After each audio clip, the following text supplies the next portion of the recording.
सारे बच्चे आईएएस बनते हैं, जिनमें से बहुत अच्छा अनुपात उन बच्चों का है जो SC ST कैटेगरी से, OBC कैटेगरी से होते हैं। मैंने एक चीज देखी है, आपसे विशेष रूप से निवेदन कर रहा हूं। बहुत सारे ऐसे बच्चे होते हैं जो समाज के पिछड़े समुदाय से आते हैं और उनको इस बात की बड़ी शर्मिंदगी होती है कि मैं पिछड़े समुदाय से हूं। उनको आरक्षण मिलता है, वो IAS बनते हैं, IPS बनते हैं, और IAS IPS बनने के बाद कोशिश करते हैं कि उनकी वो पहचान खत्म हो जाए कि वो पिछड़े समुदाय से हैं, और वो किसी उच्च समुदाय के व्यक्ति से शादी ब्याह करके अपने आप को वहां एक्सेप्ट करवाने किसी तरह से ऐसी उधेड़-बुन में लग जाते हैं। मैं आपसे एक बात का निवेदन करना चाह रहा हूं, जिस समाज से आप हैं उस समाज को लेकर शर्मिंदा कभी नहीं होना,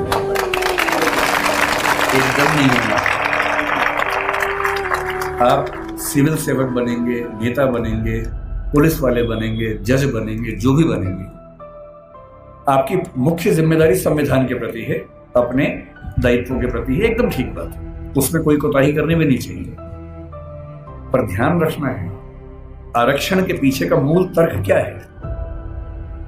आप सोच के देखिए कि इस देश में कुल नौकरियां अगर मैं मान लूं केंद्र में तो 1 लाख के आसपास, जिनमें SC समाज की 15,000 के आसपास होंगी। SC समाज की कुल आबादी अगर हम देखें, इस समय 16% से ऊपर आबादी है। अगर 150 करोड़ दिमाग में रखने या 140 करोड़ रखे तो 23 करोड़ के आसपास आबादी दलित समाज की या SC समाज की भारत में। 23 करोड़ में से अगर 15,000 लोग नौकरी पा लेंगे, क्या इससे दलित समाज की आर्थिक स्थिति बेहतर हो जाएगी? नहीं होगी, वो तो 15,000 की होगी। तो आरक्षण क्यों दिया जाता है?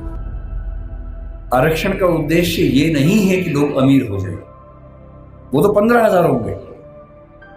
आरक्षण का उद्देश्य ये है कि जब पूरे एक गांव में एक दलित बच्चा या ST बच्चा या OBC बच्चा IAS बनता है या जज बनता है, उस गांव के हर व्यक्ति को कॉन्फिडेंस आ जाता है कि दिक्कत आएगी तो मेरा छोटा भाई मेरे साथ खड़ा हुआ है, और आपको वो छोटा भाई छोटी बहन बनना है।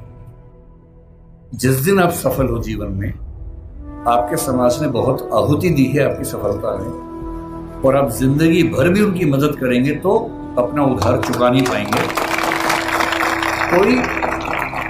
कोई ऐसा काम नहीं करना जो गैर कानूनी हो, जो असंवैधानिक हो, ऐसा नहीं करना है। अपनी नौकरी की हदों में रहना है, अपने नियमों का पालन करना है। लेकिन जैसे आप IAS बनेंगे, आपके परिवार में कोई संकट में होगा, आप उसकी हेल्प करेंगे। ठीक वैसे आपके समाज में कोई संकट में है, पुलिस यदि उसके साथ बदतमीजी कर रही है, गैर कानूनी कृत्य कर रही है, तो उस पुलिस को आप फोन करेंगे तो उसके साथ कुछ गलत नहीं होगा, ये आप पक्का कर सकते हैं। अंबेडकर साहब से सीखना चाहिए कि मैं जिस पृष्ठभूमि से हूं उस पर शर्माना नहीं है। अगर वो पीछे की स्थिति है तो उससे लड़ना है, और अपने साथ साथ अपने पूरे समाज को मुख्य धारा में लाने के लिए टेढ़ी चोटी का जोर लगाना है। ये सीखना है। तो पहली बात सीखनी है पढ़ाई, दूसरी बात सीखनी है अपने समाज का साथ देना। पीछे कोई भी हट सकता है। जाति को लेकर कबीरदास ने बड़ी गहरी बात कही थी कि व्यक्ति की पहचान उसकी योग्यता से होनी चाहिए, मेहनत से होनी चाहिए। जाति में क्या रखा हुआ है? उन्होंने कहा, जाति न पूछो साधु की, पूछ लीजिए ज्ञान। ज्ञान पूछो, मोल करो तलवार का, पड़ी रहन दो म्यान। म्यान में क्या रखा है? तलवार की कीमत है। और यदि हम कहते हैं कि पिछड़े समाज के लोग पढ़ने में पीछे हैं, तो ऐसा क्या था कि एक बच्चे को मौका मिला और वो पूरी संविधान सभा में सबसे ज्यादा पढ़ा लिखा व्यक्ति बन गया? इसका मतलब है कि अवसर मिले, जुनून हो तो व्यक्ति कुछ भी कर सकता है।